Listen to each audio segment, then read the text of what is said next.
Assalamualaikum warahmatullahi wabarakatuh. Kembali lagi bersama saya di channel keren ini. Kali ini saya dengan seorang teman. Dia ingin berbagi keluh kesah.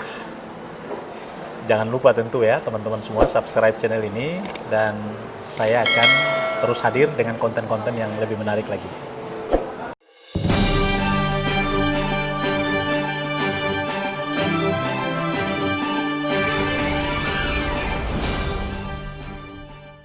Oke, saya sudah bersama dengan Neng Ju ya, panggilan akrabnya. Ini teman udah lama nggak ketemu, apa kabar Neng? Baik, alhamdulillah. Sehat ya? Sehat walafiat. Aduh, gimana COVID 3 bulan nih?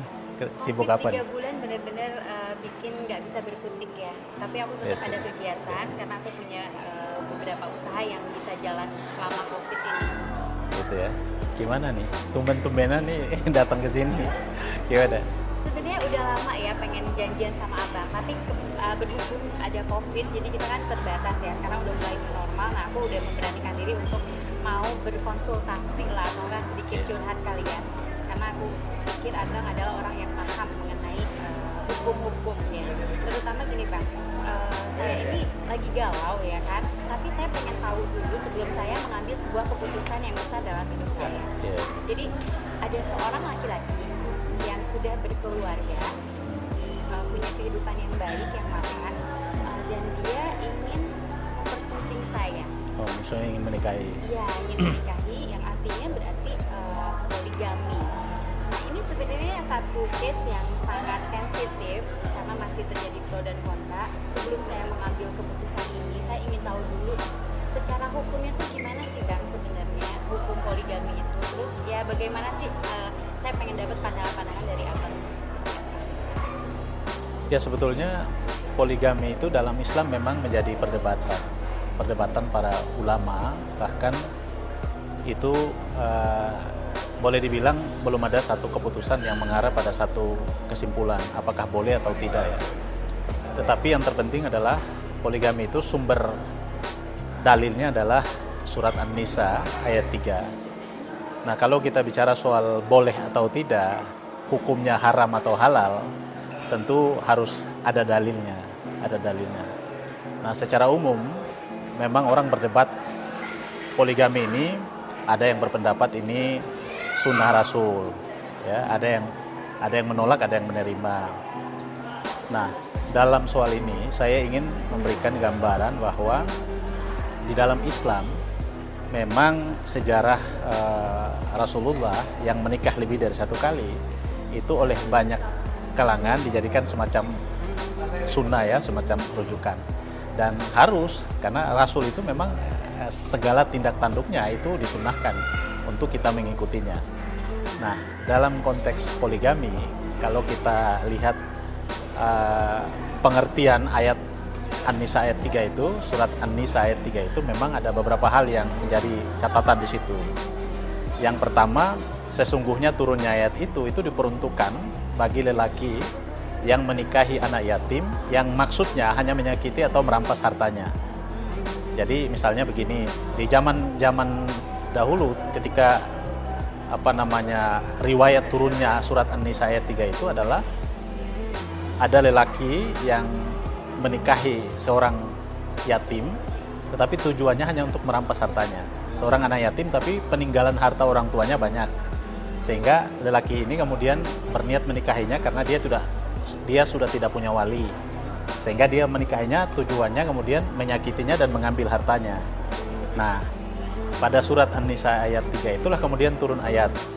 Pertama penegasannya adalah jangan kau menikahi seorang perempuan kalau tujuannya hanya untuk menyakitinya atau menjaliminya. Nah, yang dimaksud seorang perempuan itu adalah anak yatim.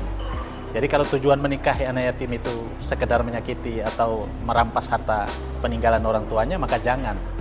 Nah, dalam konteks itu kemudian muncul pengertian yang kedua, sambungan ayat itu ya, bahwa jika engkau dilarang untuk menikahi wanita yang anak yatim tujuannya untuk menzaliminya atau merampas hartanya, maka carilah perempuan yang kau senangi.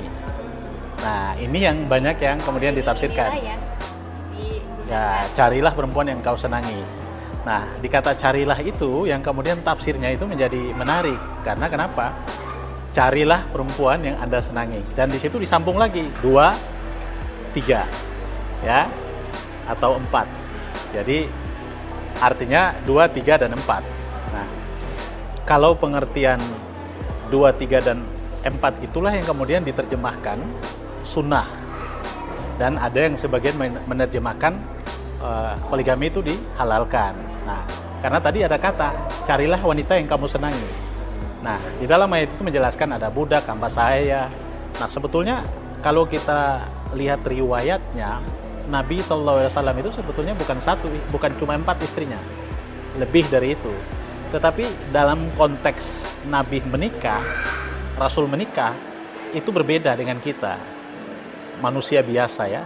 Nah, Rasulullah SAW menikah itu tujuannya adalah menyelamatkan umat.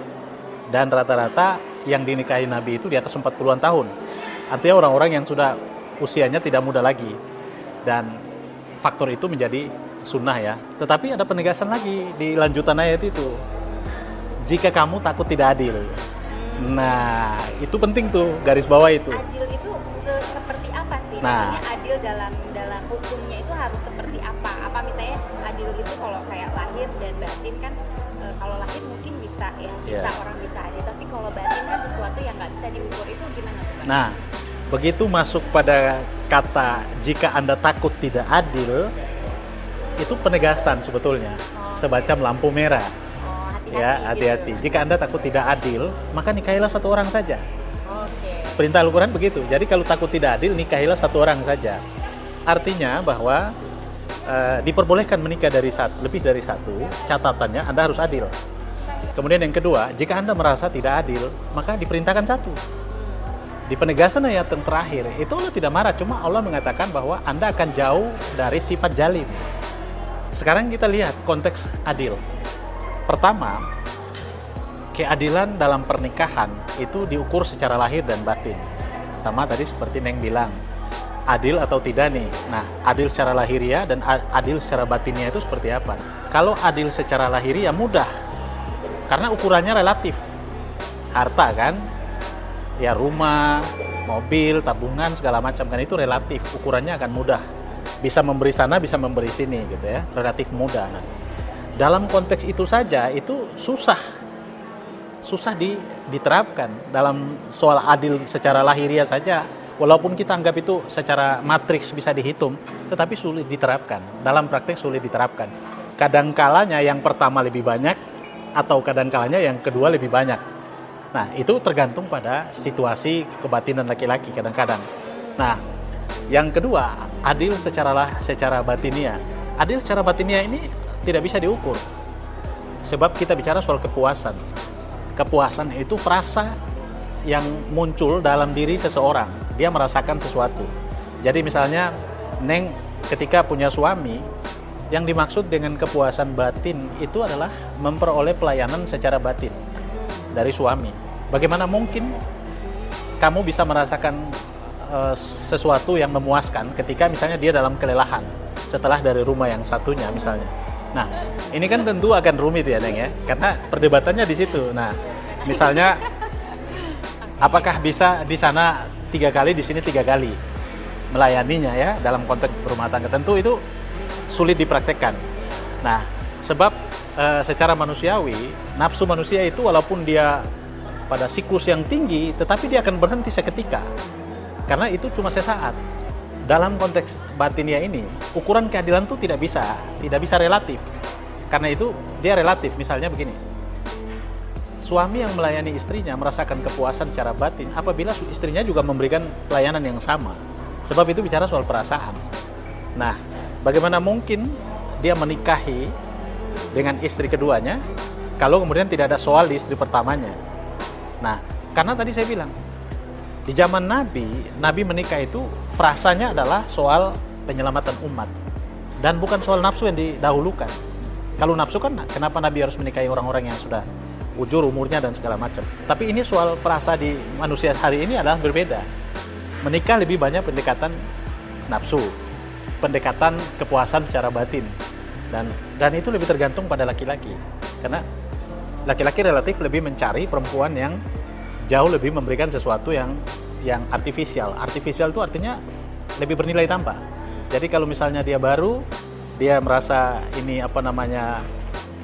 sesuatu yang baru buat dia, itu pasti lebih gairahnya akan lebih berbeda dengan sesuatu yang sudah biasa dan lama. Itu kecenderungan yang manusiawi. Sehingga kemudian orang relatif lebih cenderung melihat menikah itu bukan cuma sekedar faktor mencari kepuasan semata, tapi yang dimaksud dalam Al-Quran itu adalah berlaku adil. Berlaku adil itu tidak sekedar lahiriah tapi batiniah, dan itu rumit. Dan itu yang sulit ya biasanya. Itu yang rumit. Ketika kita merasakan itu rumit, maka menikah poligami tidak dianjurkan. Karena kita jelas bersikap bahwa ini tidak adil. Nah, dan itu untuk manusia biasa tidak akan mampu menempuh itu. Nah begini, di zaman Rasulullah itu juga punya kesepakatan dengan para istrinya. Malam ini di rumah Aisyah, malam ini di rumah ini, malam ini di rumah ini, malam ini di rumah. Ada kesepakatan. Jadi diketahui ya. Diketahui.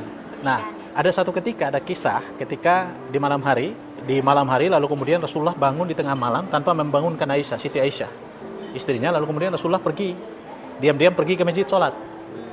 Di malam itu giliran baginda itu dengan Aisyah. Begitu Aisyah bangun dari tempat tidurnya, kok ngelihat Rasulullah nggak ada, kaget dia. Kemana? Jangan-jangan dia ke istri yang lain. Aisyah cemburu. Anda bisa bayangkan ya, seorang Siti Aisyah juga cemburu. Padahal suaminya seorang nabi besar, seorang panutan umat. Dia cemburu. Lalu kemudian dia bergerak mencari. Kemana Rasulullah? Aisyah mulai curiga. Suami saya ini kemana? Jangan-jangan ke istri yang pertama atau ke istri yang kedua. Curiga. Lalu dia bergerak dari tempat tidurnya, bangun, kemudian dia mencari ke rumah istri yang pertama. Dia cari, nggak nemu. Dia kasih tahu istri yang pertama, baginda nggak di sini, nggak ada. Cari lagi ke satu rumah, nggak ada lagi. Bingung Aisyah. Lalu mereka sama-sama cari. Ini cari ke sana, cari. Nah, Aisyah pergi ke masjid. Begitu dia ke masjid, ternyata Rasulullah di sana. Rasulullah sedang melaksanakan sholat malam di masjid. Rasulullah sedang itikaf di masjid. Lalu begitu Aisyah melihat Rasulullah sedang itikaf, dia kan malu dengan dirinya sendiri. Kenapa saya curiga suami saya? Dia malu, nggak bisa berkata-kata. Begitu Rasulullah keluar dari masjid, lalu kemudian Rasulullah menyapa Aisyah, "Hei Aisyah, kenapa kamu di sini?" Aisyah kan kaget. Tapi Rasulullah sudah tahu apa yang ada di isi hati Aisyah. Lalu kemudian Rasulullah bilang, "Tidak apa-apa, kamu kan istriku. Wajar kalau kamu cemburu." Nah, tapi kan Rasulullah tidak mengajari apa-apa. Aisyah kemudian menyimpulkan sendiri bahwa suami saya ini nabi, rasul, kenapa saya cemburu? Prasangka ini selalu menjadi polemik dan selalu menjadi sumber masalah dalam keluarga. Karena itu penting sekali, berlaku adil itu relatif tidak bisa diukur. Oleh karena itu memang kalau dikasih pilihan opsional, Islam tidak melarang dan juga tidak menganjurkan. Tetapi Islam menegaskan bahwa jika Anda tidak adil, jangan. Adil dalam ukuran manusia itu relatif sulit dicapai. Sehingga tentu kita berpikir satu, nah apalagi soal nafkah batin. Kalau nafkah batin itu soal Anda memberi, dia memberi. Bukan cuma sekedar suami datang lalu melayani Anda. Nggak bisa juga, Anda juga harus memberi sesuatu. Dalam kondisi kayak itu, misalnya istri muda lebih banyak mendapatkan pelayanan dalam prakteknya. Secara batin pasti istri muda dalam praktek, tapi secara lahir pasti istri yang tua, karena kewajiban anak dan segala macam pasti lebih banyak. Itu faktanya ya. Nah, jadi kalau faktanya itu lebih banyak, nah karena itu kita harus berpikir poligami dalam kehidupan masyarakat ini terus menjadi polemiknya. Tapi yang terpenting adalah Neng harus berpikir apakah benar orang ini akan mampu bersikap adil atau tidak. Nah, kalau dia bersikap adil, relatif ukurannya harus benar-benar tepat. Dan syarat-syarat adil itu dalam Islam banyak, ya, tidak satu dua aja, bukan sekedar materi, ya, bukan sekedar materi, bukan cuma sekedar nafkah lahir dan batin, masih banyak syarat. Tapi yang terpenting begini, ada yang mengatakan begini, kalau dia memberi izin pada suaminya menikah, tepatnya di surga. Memang perempuan itu martabatnya lebih mulia dibanding laki-laki, sebab ketika dia memutuskan dia menikah, Allah sudah janjikan dia surga. Itu beda dengan laki-laki, ya. Jadi kalau dia menikah, Allah sudah janjikan surga. Kenapa? Karena derajatnya sudah dimuliakan, dengan catatan dia menjadi istri yang taat dan mengabdi pada suami. Itu catatannya. Gitu. Gimana? Terima kasih banget Bang. Jadi benar-benar Mau poligami? No.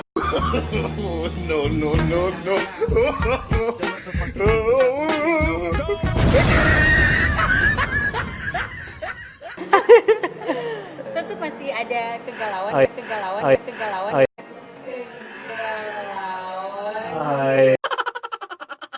Iya. Karena intinya yang Ya, nggak bisa kita oke. jabarkan. Ya. Tapi seenggaknya saya udah menjadi semakin tahu Oke. secara hukumnya seperti apa pada masa Nabi Rasul itu Ya. melakukan poligami seperti apa. Ya. Jadi ini jadi benar-benar jadi bahan Ya. pertimbangan banget Ya. ketika saya mau memutuskan sesuatu. Nah, Oke. gimana menurut pemirsa? Ya. Apakah diambil atau enggak? Bang? Ya, minta sama Allah ya. Minta ya, Kalau itu oke. terbaik, kalau kasih petunjuk silakan, Ya, bismillah ya. oke. Berarti harus Kira-kira. banyak-banyak istihoroh ya, Bang, ya. Istiara, oke. Terima Baik. kasih, Bang. Oke, terima kasih baik pemirsa. Terima kasih, ini sahabat saya Pak. Oke, kita berbagi aja ya. Silakan pemirsa yang menilai bagaimana baiknya. Tetap di channel ini ya, kami selalu hadir untuk Anda semuanya. Jangan lupa subscribe. Terima kasih.